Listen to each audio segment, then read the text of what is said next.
And now turning to today's speakers. Today's program will first feature a presentation by Kimberly Kane of Kane Communications, followed by a question and answer moderated discussion with Karen Hung, CEO and founder of Silver Rock Consulting.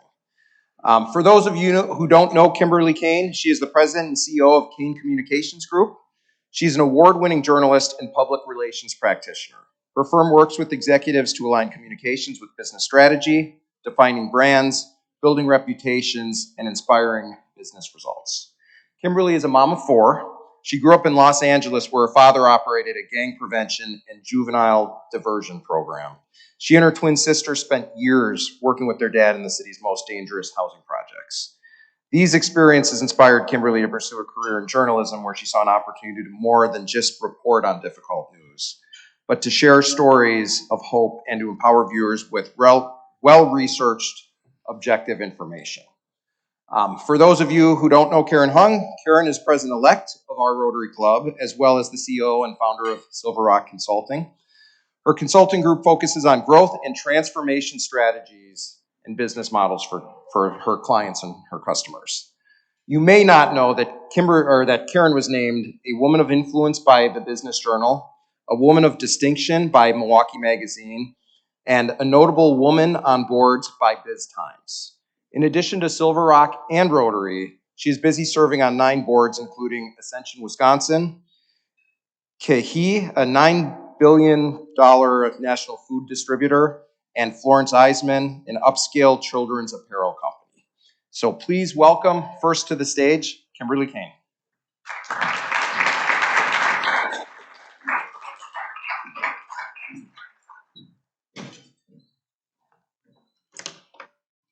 Thanks for the introduction, Todd. And Karen, I look forward to the conversation. We have had many, so I look forward to this next one. Okay, with my clicker ready, let's go ahead and get started. It's wonderful to have the opportunity to talk with each of you today about our research. Fortune magazine just released the results of a recent survey they did with CEOs across the country. And the results of that survey indicated that the top concern that CEOs in America have today is the Great Resignation. What I'm reading and what I'm learning through our research and through others is that the solution to today's talent crisis is going to require a different playbook for companies. Writing that new one will require leaders and CEOs to challenge stereotypes, to test new ideas, to be open to feedback, and to be willing to change. Our research about the state of working women in Wisconsin may give employers here in this state a competitive advantage if they act on it. And I don't take that lightly, but in doing the research, we learned that no other state in the nation has done the kind of detailed research that we have into the impact of the pandemic on working women and how they feel about working for their employers today. So employers who take the research that we have, really evaluate the recommendations that we have put into this research, have a competitive advantage when it comes to addressing this issue. We learned that 50% of working women in the state of Wisconsin are considering quitting their jobs, and that is higher than the national average. So my hope is that the research I share with you today does more than open the eyes of company leaders to the importance of retaining women, but that it helps us affect sustainable change in the workplace, helps us understand not just what the barriers have been for women in the workplace today, but helps us understand what the barriers have been to the success of women in the workplace for quite a long time, for decades, in fact. So up here you can see on the slide, and perhaps those of you on Zoom can see as well, I've added at kanecomgroup.com if you want to tweet about or post about what we're talking about, or the hashtag Kane Insights as well. Because I'll tell you, based on my experience, raising awareness about issues is the first step toward change. Let me tell you just a tiny bit about Kane. Thank you for going into the background. I grew up with my dad. He ran a gang prevention program. I went into journalism because I thought it was so important to talk about solutions.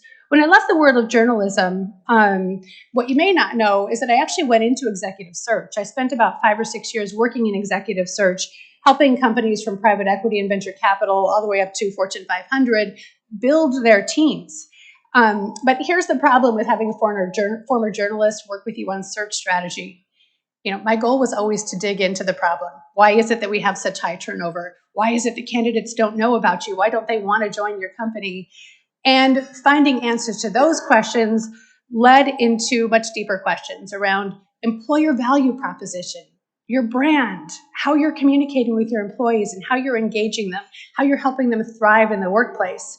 One of my search clients actually said to me, Kimberly, I don't have answers to these questions, so why don't you just leave your job in search and join my company to help me solve them? So that led me out of search, that led me into communications, and that eventually led to me starting Kane Communications Group. Kane is a purpose-driven branding, marketing, and public relations agency that builds, activates, and protects reputations for organizations around the world. And I think it's important to know that we don't just create logos or do campaigns or create taglines. We solve real-world business problems through strategic communications. Our mission is to elevate purpose and earn trust for good. Earning trust for good means two things to us. We want our clients to earn trust for the good things that they're doing, but we know that there's a bit of a finality to this too, right? We want them to earn trust and good reputations for the long term. We know that, beyond campaigns, beyond design, beyond storytelling, we want our clients' brands to mean something for the long term. That's what drives lasting results.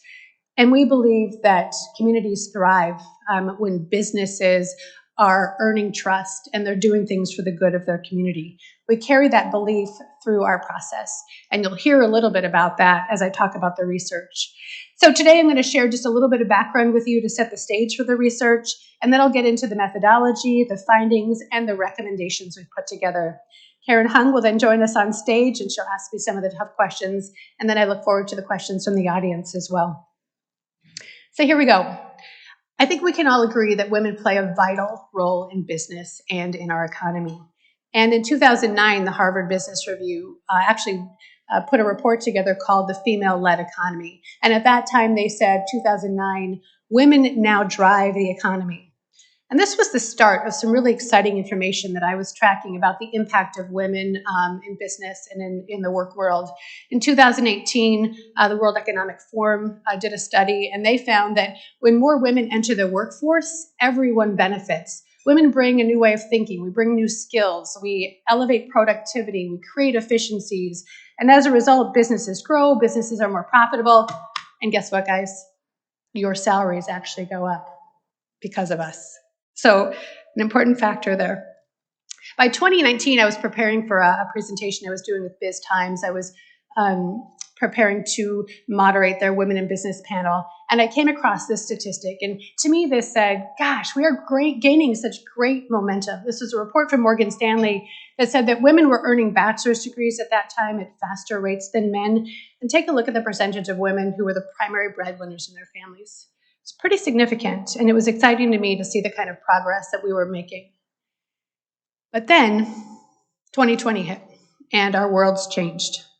More than 2.5 million women actually dropped out of the labor force during the pandemic. Headlines like these showed the disproportionate impact that COVID-19 had on working women. And then last summer, waves of resignations began to sweep the country in what's now being described as the Great Resignation. So at that time, many of our clients, this was last summer, were really trying to get the engines of their businesses going again. They were really trying to bring employees back into the workforce, into their offices. And they turned to us and they said, gosh, what if we say the wrong thing? What if we make the wrong decision? What if all of our employees start to resign as well? So we took a step back and we said, we want to do more than just help you with messaging. We want to help you with strategies. But before we do that, we really need to understand kind of the scope of the problem, especially here in the state of Wisconsin. Now, at this time, we were seeing not just news about the Great Resignation, but we were seeing that women were leading the Great Resignation. They were quitting at faster rates than men, and they were returning to the workforce at slower rates than men. So we wanted to see how women in Wisconsin were faring. We did our research here in Wisconsin, and we found that nobody had really looked into this or quantified it. So we decided, well, we'll go ahead and do it, right? Just because no one else has done it doesn't mean we shouldn't.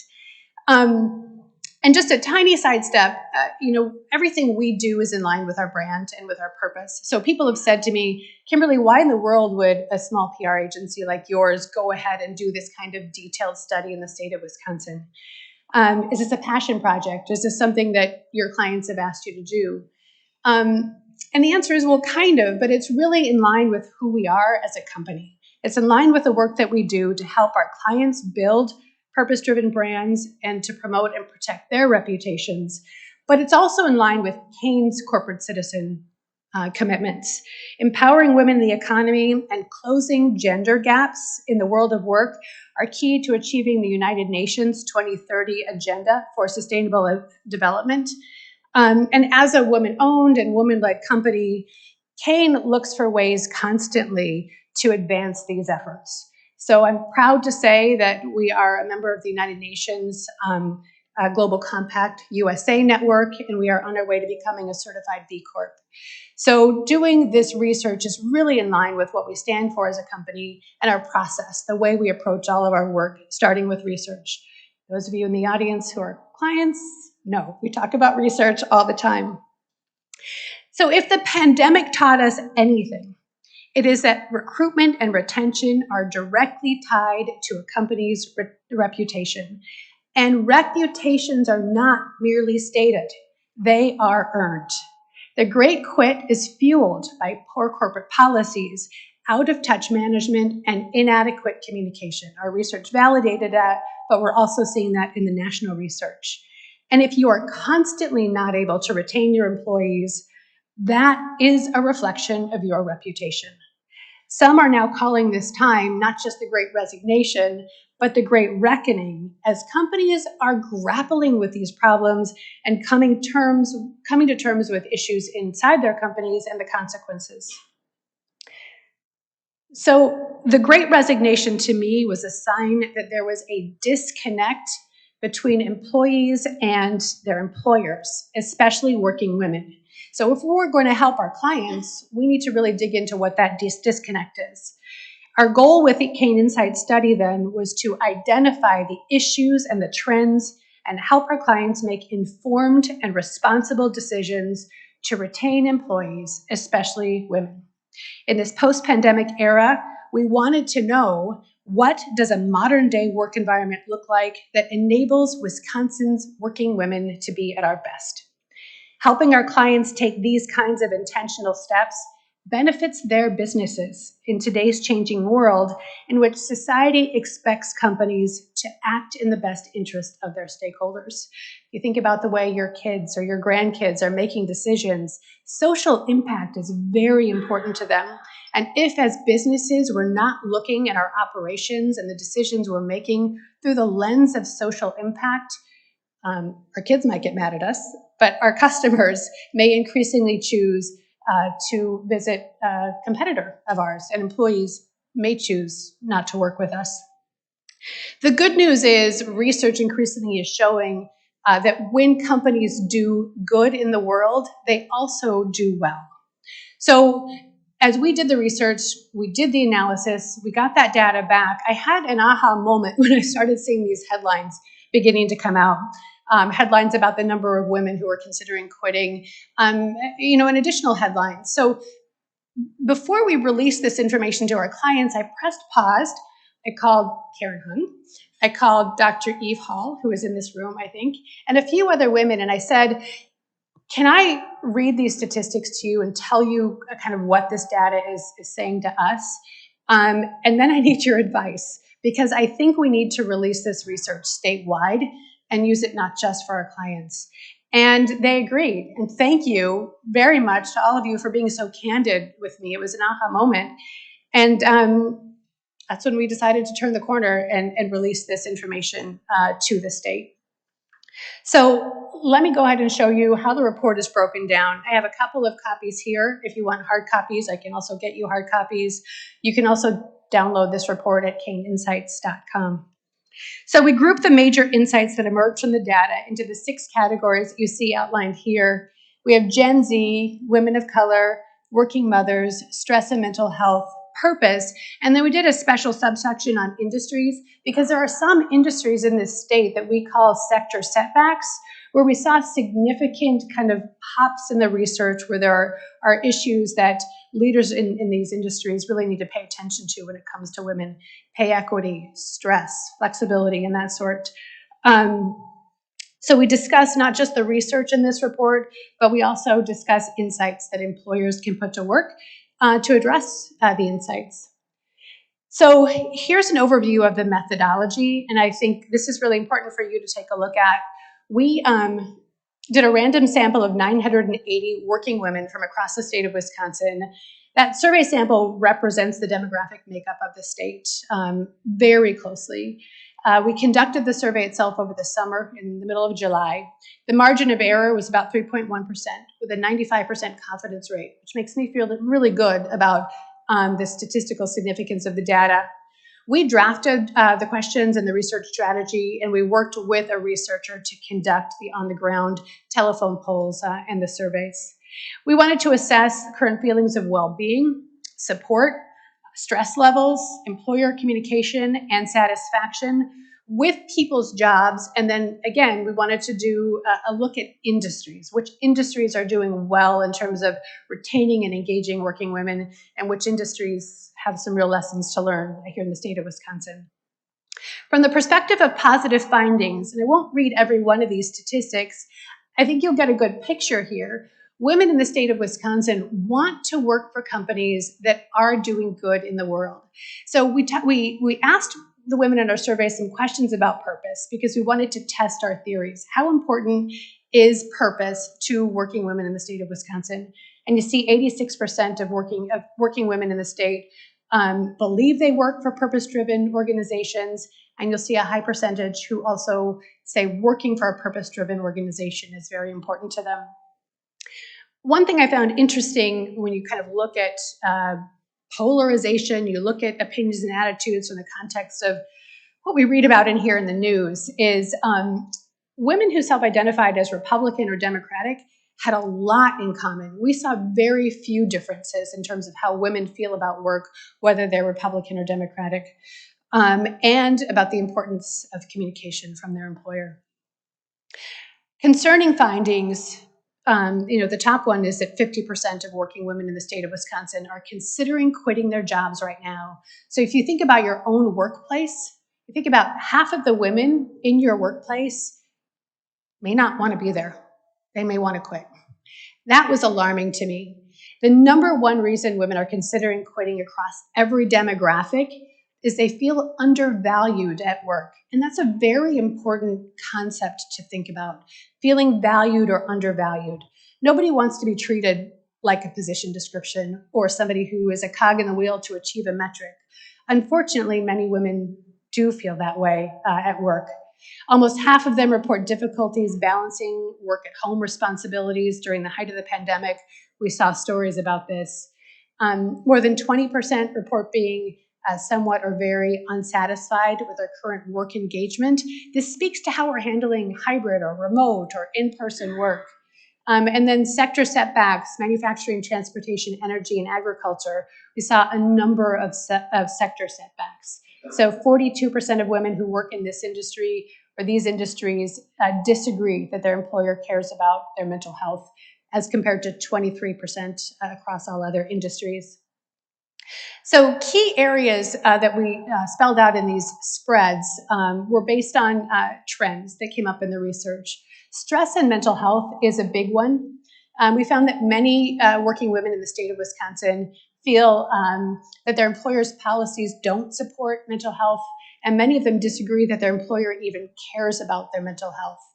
I'm not sure if that's really true. I think many employers do care about mental health, but for some reason, our employees, especially our working women, aren't feeling that. It's an indication that we need to take a look at those policies and think about whether we're walking our talk.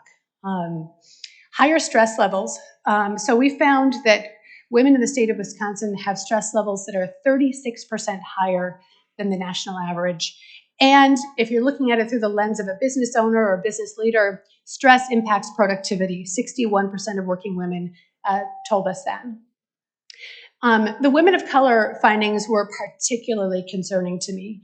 As a region, the MMAC has launched its Region of Choice initiative. But if you were to use this as kind of a litmus against, to check how we're doing, it says to me that we've got work to do. So becoming a region of choice when it comes to individuals of color needs to be about more than increasing the number of African American or individuals of color in our companies or in our leadership positions. We need to make sure that we're including them. We need to make sure that our cultures are representative of everyone. And these statistics indicated to me that we have a lot of work to do. And Dr. Hall and I talked about these quite a bit, and I really appreciate your feedback. 42% of African American women feel undervalued at work. You see disconnects in terms of values alignment. One statistic that is on here, there it is, it's up at the top. 29% of Hispanic or Latina women actually left their jobs because they feel undervalued. So I think for all of us who are business leaders or business owners in this room, I think we need to press pause and think about this and reflect within our own companies about what we are doing or what we can do to ensure that when we hire individuals of color, how are we making sure that they feel included and that they can thrive? And our report has a lot of recommendations to that end. In terms of working mothers, work-life balance, I don't know, I think it's impossible for working moms to begin with. I stopped trying to seek balance. But what I did try to seek when I was employed by other companies was at least an understanding of some of the challenges I was facing as a working mom. And many women in the state of Wisconsin have jobs that don't offer flexible schedules or that kind of understanding. Childcare is a big one. 80% of working mothers have jobs that offer no childcare support. And what that means is they have jobs that make it hard for them to actually afford high quality childcare, or there's no high quality childcare close by. And if you can imagine the stress for working moms, they have a job, they want to show up, but they can't afford full-time childcare, or that childcare is failing them. I think it's important for us to be empathetic about that and identify ways to address it. Paid family leave is also an issue, and working moms have higher stress levels than women who don't have children here in Wisconsin. I love Gen Z. I don't know how many of you have kids who are Gen Z or grandkids who are Gen Z, but this generation came on so strong with so many opinions in our survey. We've read about kind of watch out for Gen Z. They're digital natives. They're very informed, and as we're looking to hire and retain Gen Z women, make sure that you're aware of how important equality is to them, how important it is to feel connected at work, how important communication is to them, and their lack of commitment to you if you're not aligning on all of those very important levels to them. So these statistics, I think, are very important for us to be aware of if we have Gen Z employees and if we want to attract Gen Z employees. As I mentioned, the report is chock full of recommendations for employers. So we didn't want to just give employers the statistics.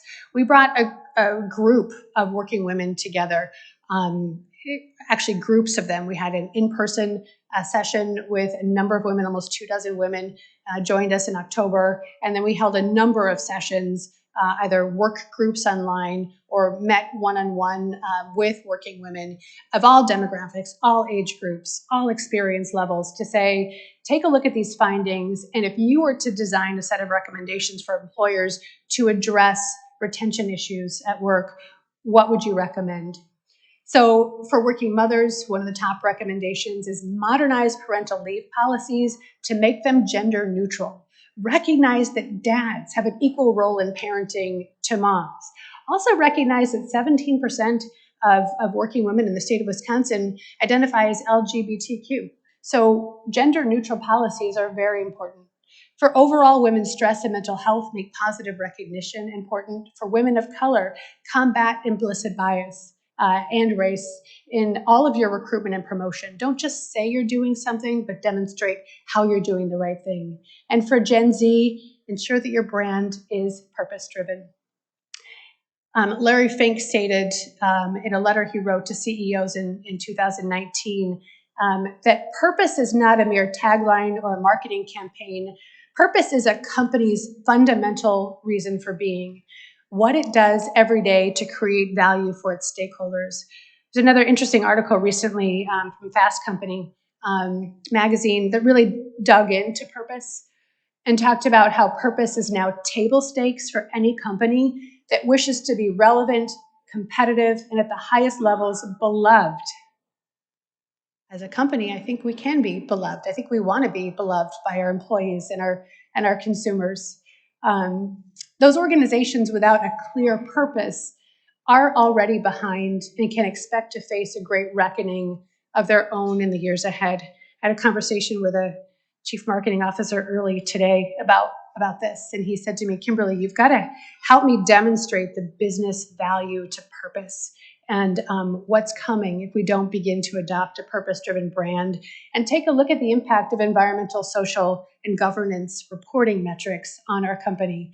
So that's something we're beginning to work on. This is a new trend in business. This is a really important strategy for all of you to take a look at because purpose drives how we're engaging our employees and how we're engaging our customers. So I'm thrilled that since we launched the study, we've gotten great publicity. We showed up in more than 60 different news publications around the state. And I continue to get a lot of phone calls from business leaders who ask more detailed questions about the statistics and how to integrate what we've learned into their business operations today. So I'm going to press pause because I think we'll get a chance to talk a little bit about those conversations with Karen. Thank you.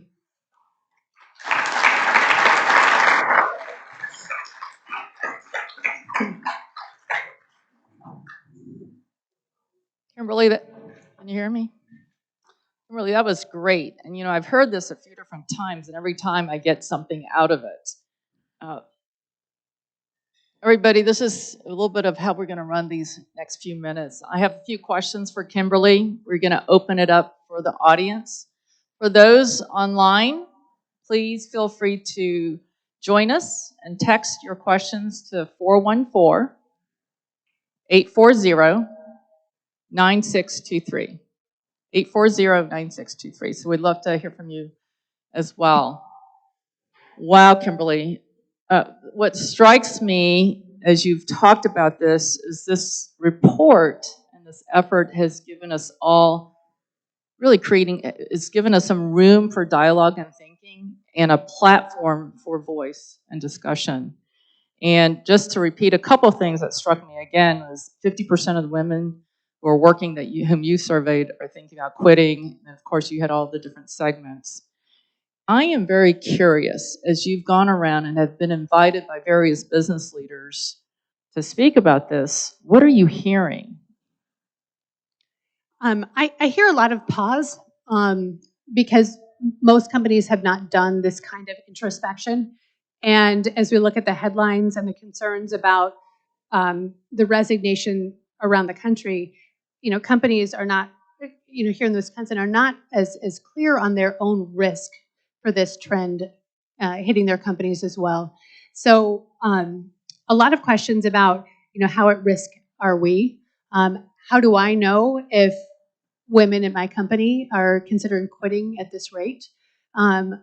There is some ownership, which I think is wonderful to see among CEOs and business leaders who are asking, what do I do about this?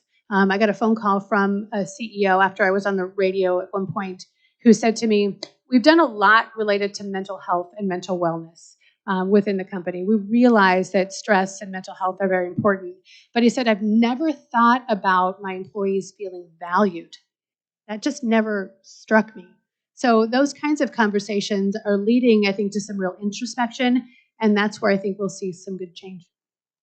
What I'm hearing you say is this is really an opportunity for people to really think about a self-assessment hitting closer to home and like, I really can and need to do something about it. One piece that struck me as you were talking about it, you just mentioned this in your response, is this notion of feeling valued. How do people start thinking about, how do you quantify feeling valued? I think it starts with research. So one company has asked us to come in and take the survey that we did across the state and customize it for his organization. He wants to benchmark against the state to see how valued his employees feel compared to the state average, and then use the data from that survey to make some refinements internally, begin new programs or new initiatives to improve that feeling about being valued. Being valued really speaks to how much employees feel that they matter. Are they just kind of punching in to do a job, or are they actually helping you accomplish something as an organization? So a healthcare technology company that we've been talking to is they're competing for talent right now against Silicon Valley and companies all over the world, literally for top talent. And they know they can't compete just on what they do. So they want to begin to look at competing on why they do what they do and the health outcomes that their technology creates for people who use this technology. So I think when we realize as business leaders that most employees today are not motivated by just the job we give them, but they're motivated by a greater sense of purpose, and we can define that purpose and ensure our employees feel like they're actually helping us to achieve that. I think that's where you're creating connect between a company and its employees, and helping employees feel like they matter in accomplishing that big goal. Thank you for sharing that, because it's around how do you take something that maybe is amorphous as a sense of feeling, right, and also making it more tangible. Something else that you said too that really struck me, just that has been persistent, is this purpose-driven component and having people feel like we matter, right? We matter in a bigger way. I actually want to pull forward, given the tone around we matter, to a question that showed up when you spoke at Milwaukee Women Inc. recently. And our own Morelka Velez had posed this question or posed this response in a different way. So let me ask it as a question. A lot of what you've talked about, Kimberly, has been around systemic changes, policy, more macro changes. What are your thoughts around individuals' responsibility to self-advocate and to self-empower from an advancement standpoint? Well, I'll speak about that through the lens of maybe being a woman, right? And I had a great conversation a number of years ago when I was, I think it was board president or VP for Tempo Milwaukee, and a CEO who knew the role that I played at Tempo at that time said, I need to talk with you about women within my company, because they join our team, they talk about advancement, they talk about what they want, they talk about growth, and then all of a sudden I'm not hearing from them at all. I don't know what happens.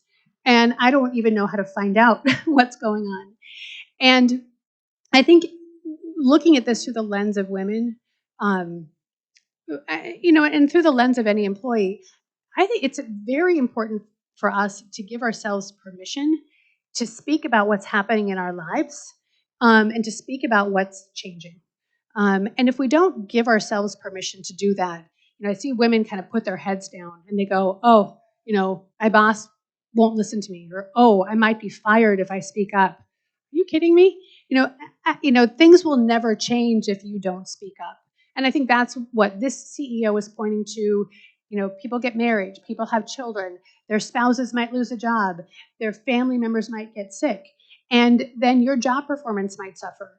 Or you might begin to think that you can no longer do your job because your life has changed, so therefore you need to go find a different job, but you've never had that conversation with your employer. Stop it. Give yourselves permission to have that conversation. And one thing Morelka said that I thought was so important was she is asking her direct reports, put a proposal together for me. If something in your life has changed, great. Tell me about it. Let's put together a proposal. Tell me how you can continue to work for me, because you're phenomenal. And the last thing I want to do is lose you. Put that proposal together. Let's see what we can make work. Huge opportunity for self-advocacy, but also for companies to innovate how they do work. And the importance of communication. So 89% of women in the study said communication from their employer is extremely important, from their supervisor. But 25% of women in the study said their supervisor is not communicating with them. They feel in the dark, that leads to disconnect, and that may increase the likelihood they're going to leave.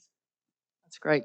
Let's take a pause and hear from the audience. So I'd love to get some of your questions. And then also for those online, don't forget to text. Great study and a great presentation. Thoroughly enjoyed it. So I work in the education group for the last 10 years. A lot of your themes tie back to a lot of stuff we found. Very specific. Tuesday had a female worker that moved out of state, rock star, right? And we never had this process in the house. She came with a plan. We were able to follow through that plan. She's still a rock star for us. Helping us with advocacy. And the one thing I wanted to ask you was, have you looked at employee engagement to find that how productive or how committed an employee is to mission, vision, KPI, and organization? That looks at the level side. Do you see a connection between your study and Yeah.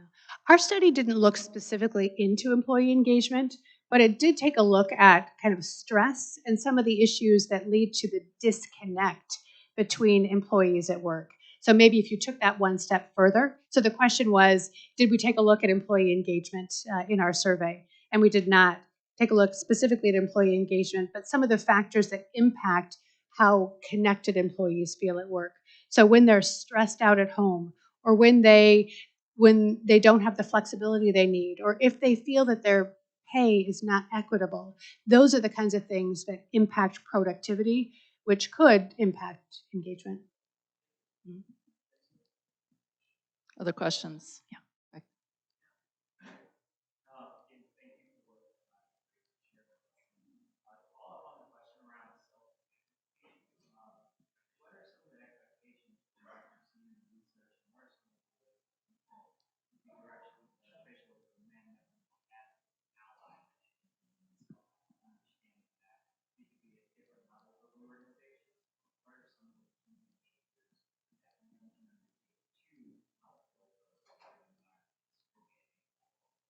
Let me recap the question very quickly. The question is around self-advocacy. So what are some of the behaviors and characteristics around self-advocacy, and especially also for men to help identify and work with that? Well, it starts at the top. And I think that employers need to create an environment where employees feel safe and comfortable advocating for themselves. So I think it starts at the top with the importance of transparency and leaders in companies really demonstrating the value of each one of their employees. And then, at your supervisor level, I think supervisors, if your supervisors are not meeting with their direct reports on a monthly basis, I think that's a problem. I think supervisors need to be meeting with their direct reports on a monthly basis and having these open conversations with their direct reports, not just about work, but about life, about how things are going in their lives, and giving them the permission to advocate on behalf of themselves if things are beginning to change. So when you can have that two-way street, again, the survey showed how important communication is. When supervisors are communicating consistently with their employees will have that greater sense that they can communicate openly and advocate for themselves with their supervisors.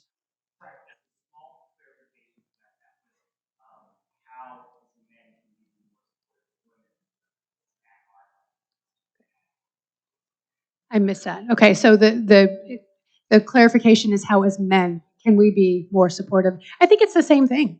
I really think it's having open conversations with your direct reports, asking them not just about, are you meeting your business metrics, but how's everything going in your life? I think it's that open communication from men to women, from women to women is vital. Thank you very much. Is there something this Gen Z statistics were increasingly either distrustful or really unrespected? Are there some special considerations that employers need to be thinking specifically on small businesses? This is a lot of the first time or maybe second role folks, and that generation is going to keep getting bigger and more. That's a large level of success. Sure. So the question is about Gen Z, especially as a small business, how, as an employer, we can engage Gen Z, keep them in the workplace, even attract new members of Gen Z to the workplace. And the Gen Z responses were two things that are very important to them. One is that you're looking at what you do through a social impact lens. We're not just talking about how great our products are and what they do, but we're talking about what we stand for as a company. One of them that really came out loud and clear from the Gen Z women that we spoke with in our work groups is career tracking. So they're not loyal to the companies that they're with. Oftentimes they're just filling a position. But if you're talking with your Gen Z employees about where they can be a year from now in the company, what your plan is for them 3 years from now in the company, they're much more likely to stay, be engaged, and really work their tails off to achieve those goals. Kimberly, we have an online question. Mary?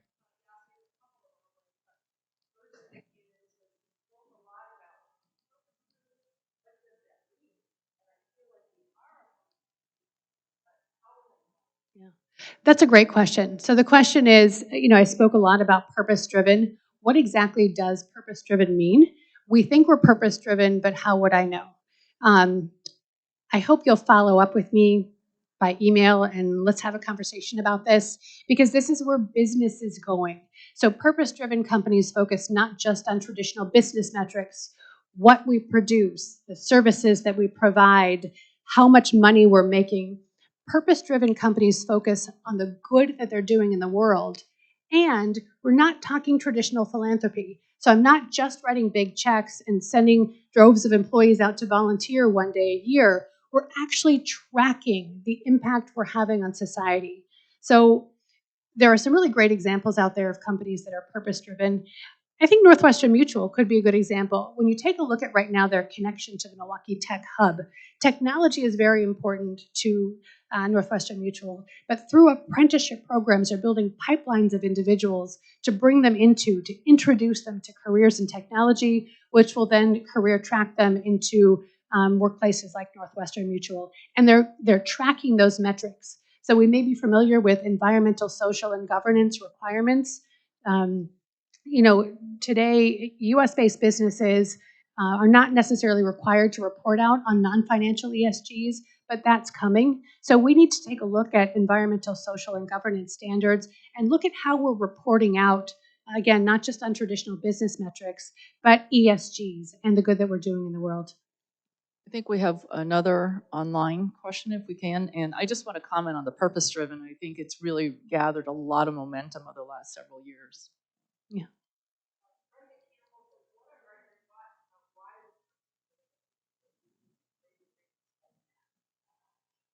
So why are Wisconsin women thinking about leaving at greater rates than the national average? I think it speaks to another thing, quite a number of things, and we didn't quantify these specifically, so we didn't ask that question why. But you have a lot of women who are working in lower wage jobs, so they don't have the flexibility that maybe they need within the workplace. You have a lot of women who are working in retail and working in hospitality, and I think that they have, based on the survey numbers, based on the results that we got, there are concerns about pay equity, especially in the retail and hospitality industry, and women who are working in the manufacturing industry. So I think where women feel that they don't have the flexibility from their employer and they're concerned about pay equity is driving more women to consider leaving their jobs. I love seeing all these questions. We only have time for one more, so we're going to go here. In your study, did you by any chance include women-owned businesses and men-run businesses? That is there any how women run their businesses but men run their businesses? That sounds like a great follow-up study. So he asked if we did any comparison between male-owned businesses and how men run their businesses and women-owned businesses, how women do. We did not look into that question. Kimberly, this has been really delightful. I know this is just the beginning. I do have one burning question I have to ask, which is, what is it that you hope to gain or hope will be a result of all of this endeavor? Change. I really hope. A number of the issues that we identified in the survey are not new issues, and that was concerning to me. Women feeling undervalued, lack of flexibility, pay equity, stress levels. These are issues that we've seen for generations. What's happening today that's different is that women are actually acting on that. Women are actually quitting their jobs because of the disparities that they're experiencing. So my hope is that CEOs and company leaders download this report and want you to take a look at the data and the recommendations with your leadership teams as well. And then, make a plan to retain working women in 2022. Start with research. Don't start just with ideas that come off the top of your head. I think all too often, people who are in leadership positions think, I've got to come up with ideas to solve this problem. I think that's part of what's led us to the problem in the first place, is that we've come up with ideas that we've implemented, maybe spend a lot of money on, but have not necessarily validated before we've started. So download that report and do your research. Well, thank you so much for lending your voice and your advocacy for this issue. Thank you. Thank you.